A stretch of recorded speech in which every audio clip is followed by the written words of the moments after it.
The photo sits in my hands, glossy and perfect, like everything else about my sister. Juliet in her designer wedding gown, beaming at the camera while our parents flank her sides. Mom's eyes sparkle with pride, Dad's arm wrapped protectively around his favorite daughter's waist. The perfect family portrait, minus one daughter. My name is Rhea, and I wasn't at my sister's wedding. I was learning how to walk again in a rehabilitation center, fighting through excruciating physical therapy sessions while they drained my disability fund to pay for her fairy tale celebration. Look what came in the mail, my roommate had chirped that morning, dropping the thick envelope on my lap. Wedding photos from your sister. I remember staring at them until my vision blurred, my hands shaking as I recognized the venue. The Grand Plaza Hotel. The same place where 6 months earlier, I'd overheard my parents discussing borrowing from my medical fund. It's just sitting there, Mom had whispered to Dad in the hospital corridor, thinking I was asleep. Juliet deserves her dream wedding, and Rhea's strong. She'll manage with basic therapy. I wasn't supposed to hear that conversation. Just like I wasn't supposed to notice the gradual disappearance of my disability payments, or the way my insurance claims for specialized therapy kept getting denied due to insufficient funds. Mom, I call out now, wheeling myself into our family kitchen. She's arranging flowers, probably another centerpiece for Juliet's new house. Rhea, honey, you're early for dinner.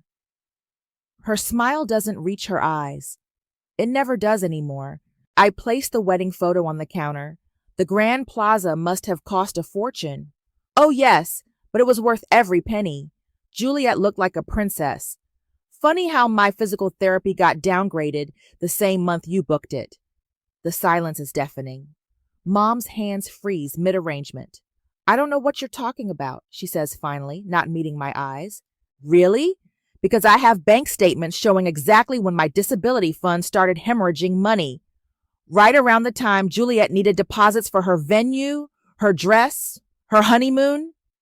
Rhea, don't be dramatic. Mom's voice takes on that familiar dismissive tone. We made some necessary adjustments for the happiness of the family. The family? I laugh, but it comes out more like a sob. I can barely walk without assistance. I lost my job, my apartment, my independence. But hey, at least Juliet got her perfect wedding, right?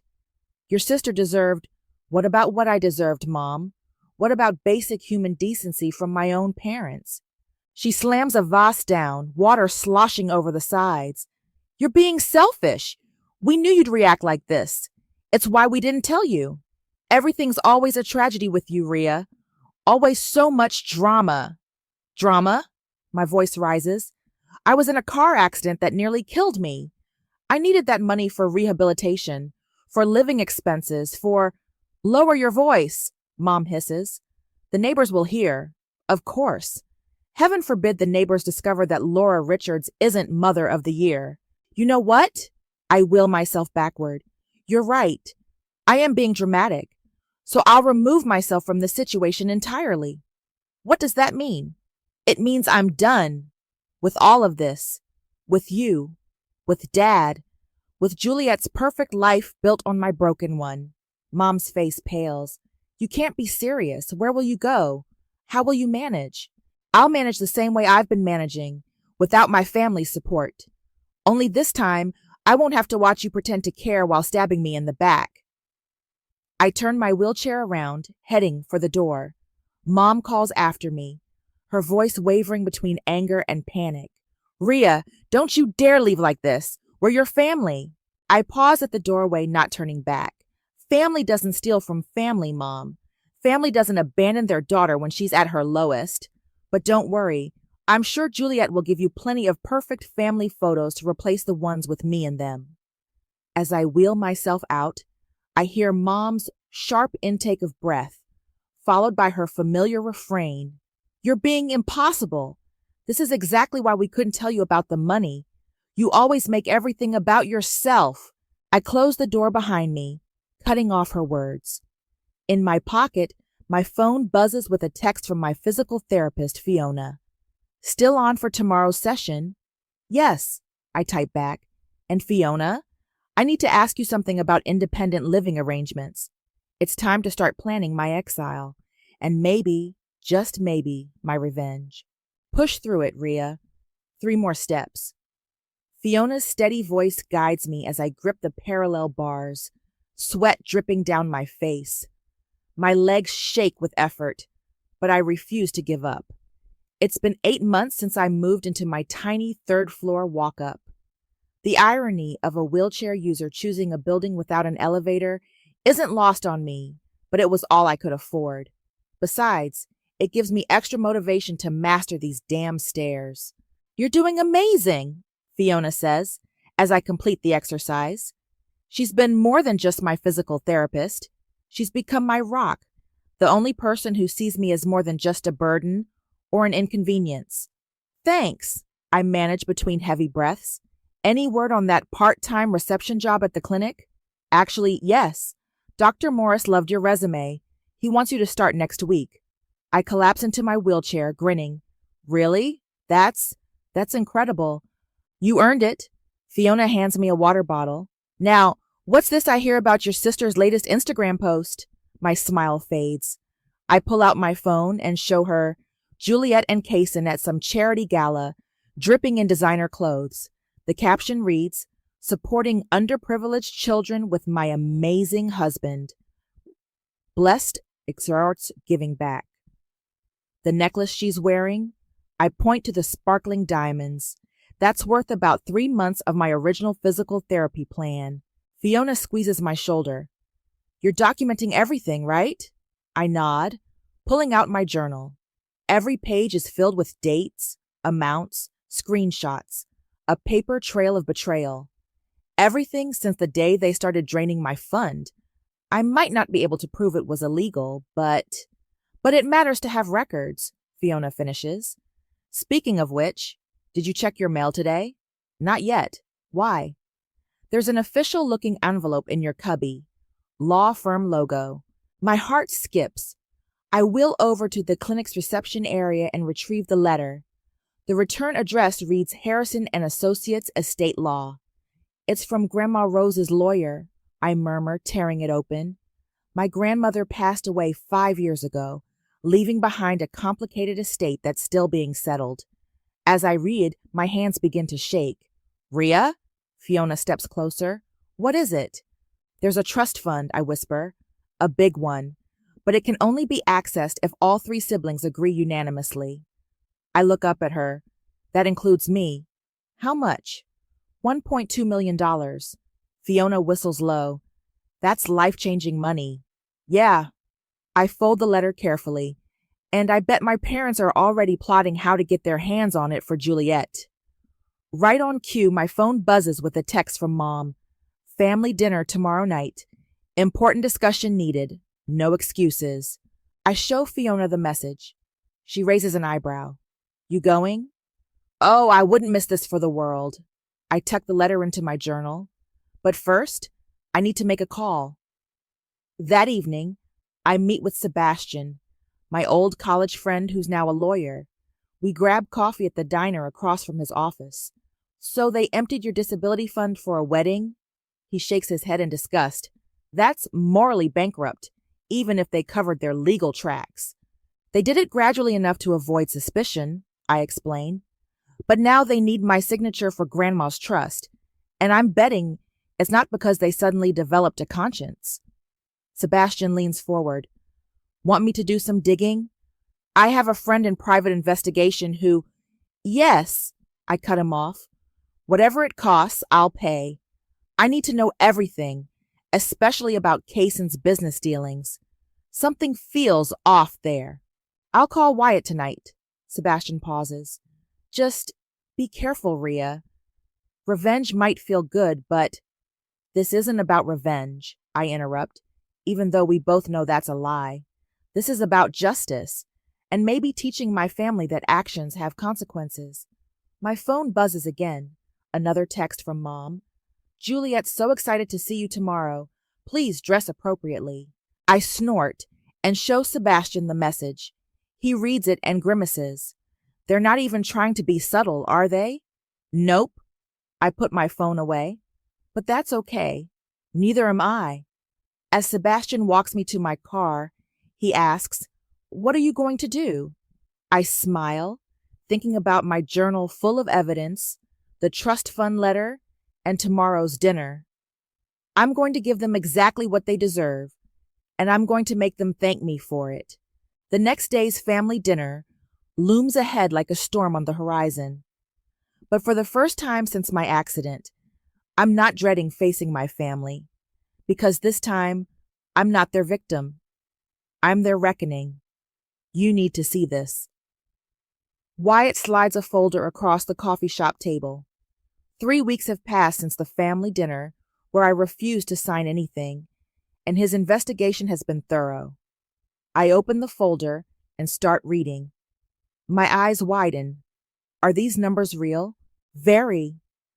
Wyatt takes a sip of his espresso. Your brother-in-law has been playing fast and loose with investor money. He's been using shell companies to hide losses, and there's evidence of money laundering through some of his smaller ventures. And the money trail leads back to my parents? Some of it. They've been funneling cash to Juliet, who's been investing in Kaysen's companies. Classic washing scheme, but sloppy. The IRS is already sniffing around. My phone buzzes. Sebastian calling. I put him on speaker. "Rhea, you're not going to believe this," he says without preamble. "Your parents just called my office. They're trying to expedite access to the trust fund. They're desperate." "Of course they are," I mutter. "They need clean money to cover Kaysen's mess." "There's more," Wyatt interjects, pulling out another document. "Look at the dates on these transfers. The first one matches exactly when they started draining your disability fund." I stare at the paper until the numbers blur. All this time, they weren't just stealing from me to pay for Juliet's wedding. They were unknowingly funding Kaysen's criminal enterprise. A knock at my apartment door makes me jump. Through the peephole, I see Juliet, wearing her signature perfect smile. "Speaking of the devil," I whisper to Wyatt and Sebastian, "I'll call you both back." I open the door. Juliet breezes in, designer perfume trailing behind her. "Rhea, darling, your building is quaint." She wrinkles her nose at my modest furniture. "Though these stairs must be dreadful for you." "What do you want, Juliet?" She perches on my second-hand couch like it might bite her. "Can't a sister visit?" "After 15 months of radio silence? Sure, but we both know that's not why you're here." Her smile falters slightly. "Fine. It's about the trust fund. We need your signature, Rhea. It's important for the family." "Like my disability fund was important for my recovery?" Juliet has the grace to look uncomfortable. "That was complicated. This is different. Kaysen's businesses are expanding and—" "You mean collapsing?" I interrupt, watching her face pale. "Those investment returns he's been bragging about? They're fake, Jules, all of it. How dare you? Kaysen is under investigation by the IRS." I pull out Wyatt's documents. "Using money from Mom and Dad to cover his tracks? Money that originally came from my disability fund?" Juliet's perfect composure cracks. "You don't understand. We needed—" "No, you needed. You always need, and they always give. Well, guess what? I'm done giving." She stands up, hands shaking. "Please, Rhea. We'll lose everything. Like I lost everything. My health, my independence, my trust in my own family." Tears well up in her eyes. Real ones this time, not the manipulative drop she usually deploys. "I'll make it right. I promise. Just sign the papers." I wheel closer to her. "You want my signature? Fine. But I have conditions." Hope flickers across her face. "Anything. First, you and Kaysen repay every cent taken from my disability fund, with interest. Second, Mom and Dad publish a public apology acknowledging what they did. Third, I become temporary guardian of the trust." "That's ridiculous. Mom and Dad will never—" "Then I guess you'll all have to face the consequences of your actions. For once." Juliet's phone chimes.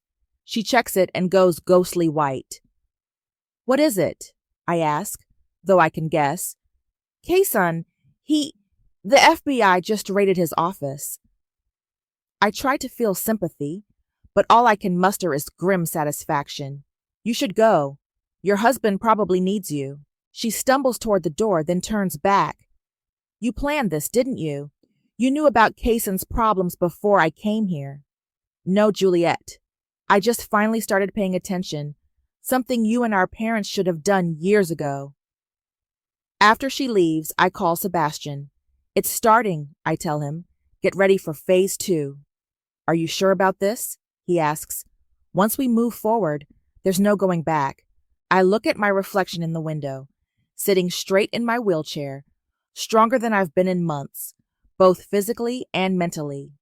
I'm sure. They wanted my signature so badly. Well, they're about to get it, just not on the documents they expected. The wheels of justice turn slowly, they say. But sometimes, if you push hard enough, they spin exactly the way you want them to. This is outrageous! Mom's voice echoes through Sebastian's office. You can't be serious with these demands. I sit calmly in my wheelchair, Sebastian beside me, as my family reads through the documents we've prepared. Dad looks like he's aged 10 years overnight. Juliet keeps dabbing at her mascara-streaked cheeks. Every condition is perfectly legal, Sebastian explains, his professional tone unwavering. And quite reasonable, given the circumstances. Reasonable? Juliet throws the papers down. She wants my wedding ring sold. The exact value of what was stolen from my disability fund, I reply. Poetic, isn't it? Mom paces the room. And this public acknowledgement? You want us to humiliate ourselves? No, Mom, I want you to tell the truth. There's a difference. What about my reputation? Juliet wails. My social standing? I wheel closer to her. You mean the standing you built with my stolen money? The reputation you maintained while I learned to walk again in cut-rate therapy sessions? Dad finally speaks, his voice barely above a whisper.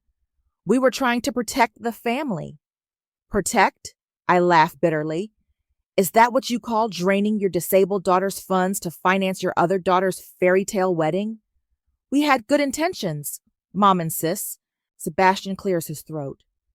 Good intentions don't negate financial fraud, Mrs. Richards, nor do they protect against federal investigation into money laundering. That shuts them up. We all know what he's referring to. Kason's mounting legal troubles and the paper trail leading straight to my parents. You have 24 hours to decide, I continue. Either accept my conditions or I'll testify about everything. The stolen disability funds, the suspicious transfers, all of it. You wouldn't, Mom gasps. We're your family. Family? I pull out my journal, opening to a marked page. Let me read you something. October 15th. Mom canceled my hydrotherapy session, said insurance denied it. Same day, Juliet posted photos of her new $3,000 wedding shoes. Stop it, Juliet whispers. November 3rd. Dad said they couldn't afford the recommended pain management program. That evening, they hosted Juliet's engagement party at the Ritz. Enough! Dad slams his hand on the desk. No, it's not enough, I shoot back. For once in your lives, you're going to face what you did. All of you. My phone buzzes. A text from an unknown number. It's Kason. Back off or you'll regret it. I know people. I show it to Sebastian, who immediately starts typing on his laptop, adding witness intimidation to the record. Mom reaches for the papers with trembling hands. What exactly do you want us to write in this public statement? The truth? How you systematically drained my medical fund? How you prioritized Juliet's wedding over my recovery? How you— I'll be ruined, Juliet interrupts. My friends, my social circle. Should have thought about that before accepting blood money for your big day. Dad slumps in his chair. And if we agree to everything, what then? Then I'll release half the trust fund. The other half stays locked until I'm satisfied you've learned your lesson. You're enjoying this, aren't you? Mom's voice turns cold. Watching us suffer? I meet her gaze steadily. No, Mom. I'm not enjoying this. I'm surviving it. Just like I survived everything else you put me through. Sebastian hands them each a pen. The choice is yours. Sign now or face the consequences of a federal investigation. The room falls silent except for the ticking of the wall clock. Finally, Dad picks up the pen. Then Mom. Juliet just sits there, tears rolling down her face. Jules, I say softly, that ring won't mean much when Kaysen's in prison anyway. She snatches the pen and signs, then pulls off her wedding ring. I hope you're happy, she spits. Happiness was never the goal, I reply. Justice was. As they file out of the office, Mom turns back one last time. You've changed, Rhea. You've become cruel. No, Mom. I've become like you. Isn't that what you always wanted? For me to be more like family? The door closes behind them, and I let out a breath I didn't know I was holding. Sebastian puts a hand on my shoulder. You okay? No, I admit. But I will be. My phone buzzes again. Fiona this time. How did it go? I text back. Phase 1 complete. They signed. And how do you feel? I stare at the signed documents, thinking about my family's broken expressions, the weight of what I've just set in motion. Like I just started a war, I reply. And for the first time since my accident, I'm the one with all the ammunition. Sebastian begins filing the papers. The wheels of justice aren't just turning now. They're racing forward, and there's no stopping them. Your sister's marriage is falling apart, Wyatt announces, dropping a fresh stack of documents on my desk at the rehabilitation clinic, where I now work part-time. Kaysen's been sleeping at his office since the FBI raid. Their joint accounts are frozen. I sort through patient files while scanning the papers. And my parents? They've missed 2 mortgage payments. The country club membership's been revoked. Your mother's luxury car was repossessed yesterday. The clinic door chimes. Speaking of mother, Laura Richards herself walks in, looking distinctly un-Laura-like in bargain store clothes. Dad trails behind her, his shoulders slumped. Rhea, Mom's voice cracks. We need to talk. Wyatt squeezes my shoulder and leaves quietly. I gesture to the chairs across from my desk. Have a seat. They look strange in the fluorescent lighting of the clinic. Smaller, older, defeated. Mom's designer bags have been replaced by dark circles under her eyes. The bank, Dad starts, then clears his throat. The bank is threatening foreclosure. I know. Of course you do, Mom says bitterly. You probably orchestrated it. Actually, your precious Kaysen did that all on his own. I just made sure you couldn't use Grandma's money to fix it. Please, Dad pleads, we'll lose everything. Like I lost everything? I wheel around my desk to face them directly. How does it feel, being on the other side of desperation? Mom burst into tears. Real ones this time, not her usual theatrical performance. We made a mistake. Is that what you want to hear? We were wrong. No, what I want is for you to understand exactly what you put me through. I pull out my medical records. See these? Pages of treatments I couldn't afford because you drained my fund. Procedures that could have improved my recovery but were out of reach because Juliet needed a designer wedding dress. Dad reaches for the papers with trembling hands. We didn't realize. Didn't realize? Or didn't care? A commotion at the clinic entrance interrupts us. Juliet bursts in, her face red and puffy. It's all your fault. Jules, Dad starts. No. She storms toward my desk. Kaysen's being indicted. He says they have evidence of everything. Bank records, transfers, all of it. You did this. Kaysen did this to himself, I reply calmly. I just made sure he couldn't use Grandma's money to weasel out of it. He's my husband. He's a criminal who used our family to launder money, and you all helped him do it. Mom stands up shakily. We didn't know what he was doing with the money. But you knew what you were doing with mine, didn't you? Silence falls over the room. Through the clinic windows, I can see Fiona watching carefully, ready to intervene if needed. What do you want from us? Dad asks finally. Haven't we suffered enough? I laugh, but there's no humor in it. Suffered enough? It's been what, 3 weeks? Try 15 months of physical therapy on a shoestring budget. Try rebuilding your life from scratch while watching your family splash your stolen money all over social media. We'll make it right, Mom promises desperately. We'll find a way to pay you back. Too late. The money's not the point anymore. Then what is? Juliet demands. I wheel closer to them. The point is making sure you never forget what you did. Every time you clip coupons, Mom, I want you to remember the therapy sessions I couldn't afford. Every time you take the bus, Dad, think about the mobility equipment I had to crowdfund. And Jewel, every time you look at your bare ring finger, remember how you built your perfect day on my broken bones. You're cruel, Juliet whispers. I learned from the best. My phone buzzes. Sebastian texting. IRS wants to interview your parents. Tomorrow. I show them the message. Better get your story straight, though the paper trail's pretty clear. Mom collapses back into her chair. Please, Rhea, we're begging you. Help us fix this. Like you helped me? I pull out my grandmother's trust letter. You know what's ironic? If you'd just been decent human beings, if you'd helped me when I needed it most, I would have shared this money willingly. But you couldn't even manage basic humanity. They leave eventually, broken and defeated, just as I once was. Fiona comes in after they're gone. You okay? I stare at the door where my family just exited. They still don't get it, do they? They're not sorry for what they did. They're just sorry they got caught. And that's why they need this lesson, Fiona says gently. My phone buzzes again. Another text from Sebastian. Ready for phase 3?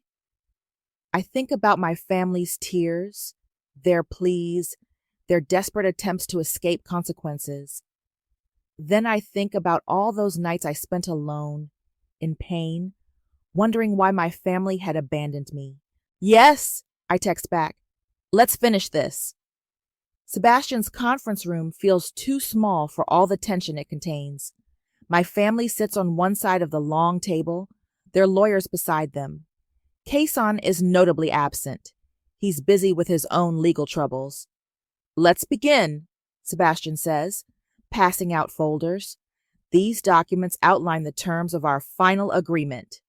Mom's lawyer skims the papers. This is highly unusual. So is stealing from your disabled daughter, I counter. But here we are. The terms are simple, Sebastian continues. Half the trust fund will be released under strict conditions. First, full restitution of Rhea's disability fund with interest. Second, a public statement acknowledging their actions. Third, mandatory financial oversight for 5 years. This is blackmail, Juliet's lawyer protests. No, I cut in. This is mercy, because the alternative is me testifying about everything in open court. Dad raises his hand like a schoolboy. What about the IRS investigation? That's separate, Sebastian explains. This agreement doesn't protect you from criminal charges. It simply gives you access to legal funds to defend yourselves. Mom starts crying again. Rhea, please. We're your parents. Funny how you only remember that when you need something from me. A knock at the door interrupts us. Wyatt enters with a thick envelope. Sorry to interrupt, but you need to see this. He hands me a stack of yellowed letters. My hands shake as I read the first one. What are those? Juliet asks. Letters from Grandma Rose, I say quietly. Written to me before she died. Letters I never received. I look at Mom. Care to explain why? Mom's face goes white. Those were private. They were addressed to me. I slam the letters down. Grandma tried to warn me about all of this. About the favoritism, about the trust fund, about how you try to manipulate it. She knew what you were capable of. I was protecting you, Mom insists. Protecting me? Let me read you something. I pull out one letter. My dearest Rhea, I see how they treat you differently, how they favor your sister. Don't let them break your spirit. The trust fund is structured to protect you from exactly this kind of manipulation. The lawyers shift uncomfortably in their seats. Grandma Rose knew, I continue. She knew you'd try to control the money, to use it for Juliet. That's why she made it require unanimous consent. Why are you doing this to me? Juliet suddenly screams, mascara running down her face. I'm your sister. I wheel around the table until I'm facing her directly. Why am I doing this to you? My voice is deadly calm. Because you taught me how. What's that supposed to mean? You taught me that family means nothing when there's something you want. You taught me that it's okay to take everything from someone as long as you get your perfect ending. Well, guess what? I learned those lessons really well. Sebastian clears his throat. We need signatures on these documents within 24 hours, or we proceed with full legal action. And if we sign, Dad asks, then you get access to half the trust fund under supervision. Enough to keep you out of complete ruin, but not enough to maintain your precious lifestyle. Mom's lawyer leans over to whisper something to her. She shakes her head violently. You don't understand, she says to him. We have no choice. The IRS is... There are things like money laundering, I suggest. Things like fraud. The room goes silent. Even the lawyers look uncomfortable. Oh, sign the papers, I say softly. Take the deal. Because I promise you, what comes next will be much worse. Juliet stands up suddenly. This isn't fair. You're destroying everything. No, Jewel. You all did that yourselves. I'm just making sure you face the consequences. One by one, they sign. Mom's hand trembles so badly she can barely write her name. Dad looks like he's aged another decade.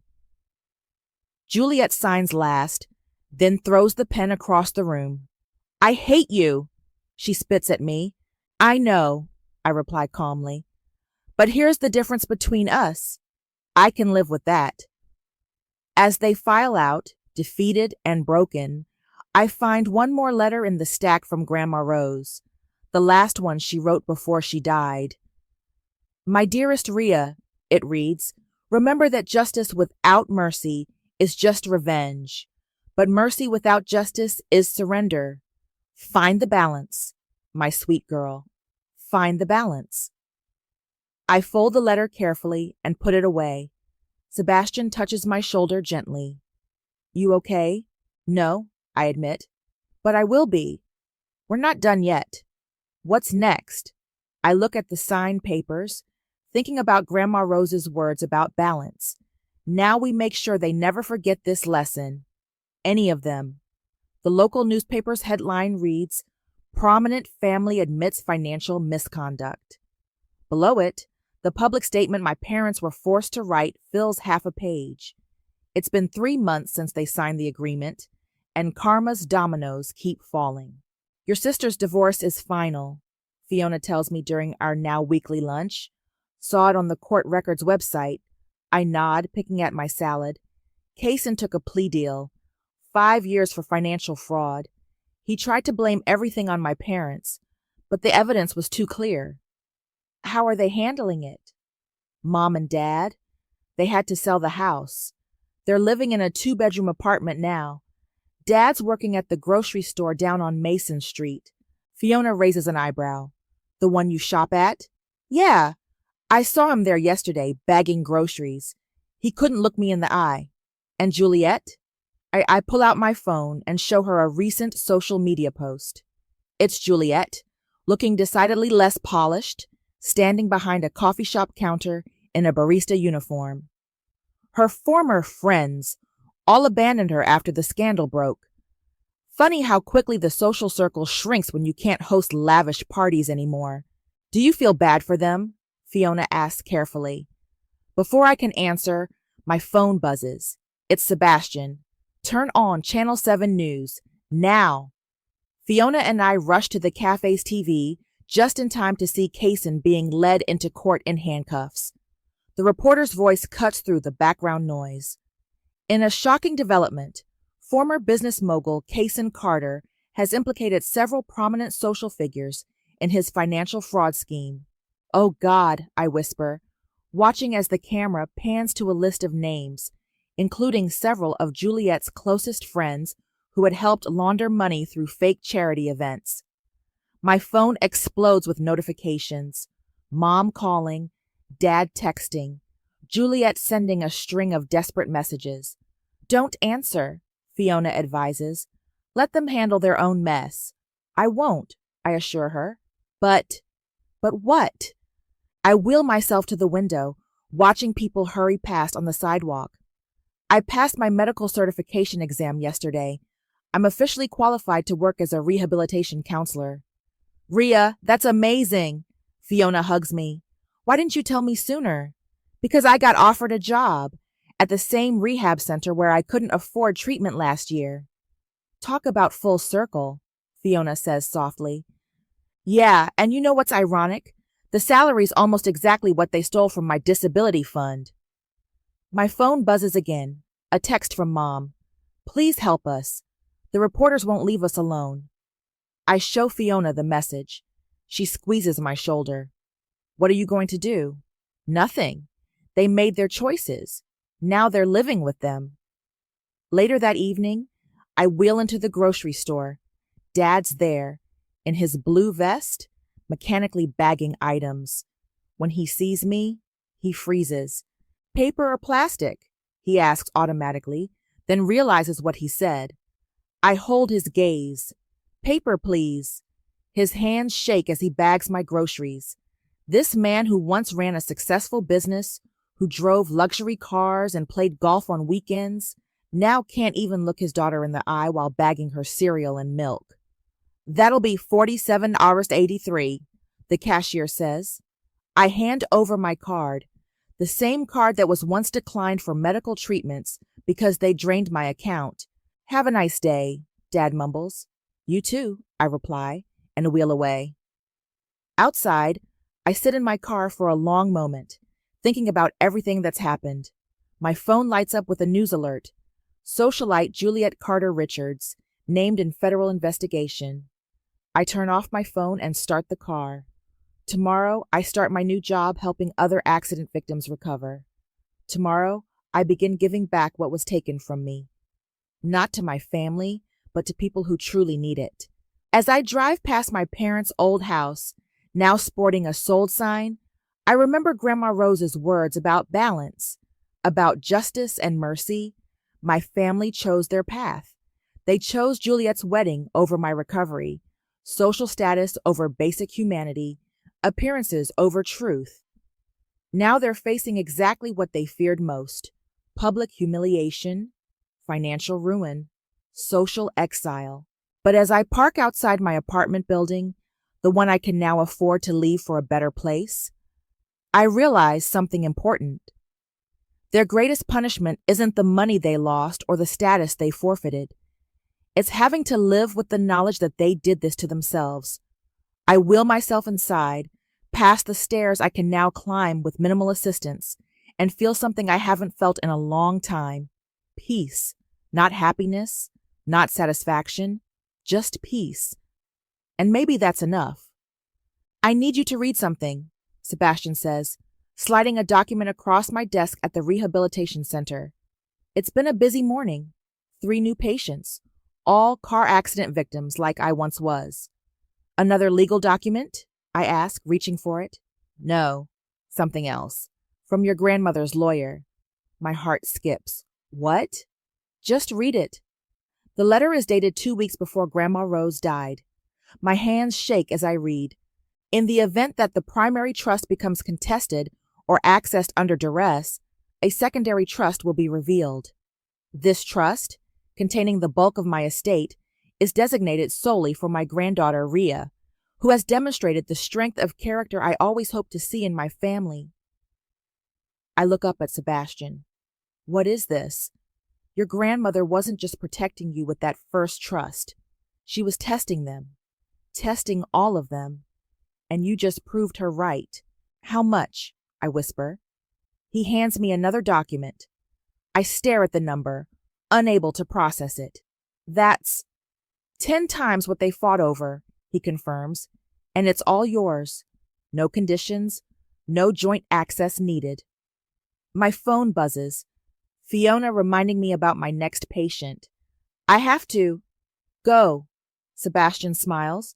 We'll talk later. I wheel into the therapy room where my newest patient waits. She's young, scared, fresh from an accident that shattered her legs, just like I was. I'm Rhea, I tell her, and I know exactly what you're going through. Really? She asks skeptically, eyeing my wheelchair. I stand up slowly, using my walking frame. Her eyes widen. Really, I say, and I promise you, with the right support and proper therapy, you'll get through this. After the session, I find Fiona waiting outside. Sebastian told me, she says, about the second trust. I don't want it, I reply immediately. What? I mean, I don't want it for myself. I pull out my grandmother's last letter. She wrote about balance, remember? About justice and mercy. Understanding dawns on Fiona's face. What are you thinking? I'm thinking about all the other people like me. People who need therapy but can't afford it. People whose families can't, or won't, help them. A foundation? I nod. The Rose Foundation for Rehabilitation Support. Using Grandma's money, the way she would have wanted, to help people heal. My phone rings. It's Mom. I almost decline the call, but something stops me. Hello? Rhea. Her voice is different, humbler, quieter. I saw you today, at the store. You were helping that young girl learn to walk again. I wait. You're doing what I should have done, she continues. What we all should have done, supporting people when they need it most. Why are you calling, Mom? To say I'm sorry. Not because I want anything, not because I expect forgiveness, just because you deserved better. And I'm sorry we couldn't see that until it was too late. I think about Grandma Rose's words about balance. It's not too late to be better people, I tell her. It's just too late to be my family. She's quiet for a moment. I understand. And Rhea, I saw the announcement about your foundation. Your grandmother would be proud. After we hang up, I wheel myself to the window. Outside, a young man struggles with crutches while his family hovers anxiously nearby. They catch my eye and wave, new patients from this morning. I wave back, thinking about cycles breaking, wounds healing, lessons learned. My phone buzzes one last time. Sebastian sending the foundation paperwork for review. The logo catches my eye, a simple rose in bloom, emerging from a broken ground. Fiona appears at my side. Ready for your next patient? I stand up, steadier now than ever before. Ready. Because that's the thing about karma, about justice, about healing. It's not about getting even. It's about getting better. Better than what broke you. Better than those who tried to keep you broken. And sometimes, if you're lucky, you get to help others do the same. I walk into my next session, leaving my wheelchair behind. Not because I'm ashamed of it, but because today I choose to stand. For myself. For my grandmother. For every person who needs someone to show them that healing is possible. Good morning, I tell my waiting patient. Let's talk about your first steps forward. Because that's what Grandma Rose's money is really for. Not revenge, not punishment, but transformation. Taking something broken and making it bloom. And in the end, that's the sweetest justice of all.